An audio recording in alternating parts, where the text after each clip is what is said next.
Bwana Rais Donald Trump ameamka tena na kuendelea kukosoa na kutoa maneno yake kama kawaida yake. Sasa amehamia katika upande wa kanisa Katoliki. Ameanza kumgusa na Papa Leo. Amesema kauli fulani hivi ambayo imezua utata. Anasema kwamba sidhani kama Papa wa kanisa Katoliki anafanya kazi nzuri. Nadhani anapenda uharifu. Ametufanya tumfikirie hivyo. Anasema ana hofu. Sasa vipi hofu wakati watumishi wamekamatwa? Hatutaki papa anayesema kuwa na nyuklia ni sawa.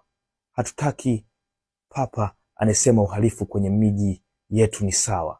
Mimi sio shabiki wa Papa Leo anayetaka nchi iwe na nyuklia ili ilipue dunia.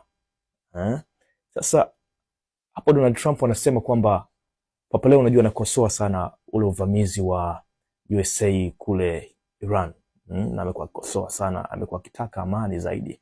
Sasa Donald Trump amemjia juu na kusema hivyo, akimkosoa, anasema kwamba ni anapenda uhalifu tu. Sasa hii imezua hisia kali sana kwa Wakatoliki wa pale USA na duniani kwa ujumla. Nini maoni yako juu ya kauli hizi za Rais Donald Trump?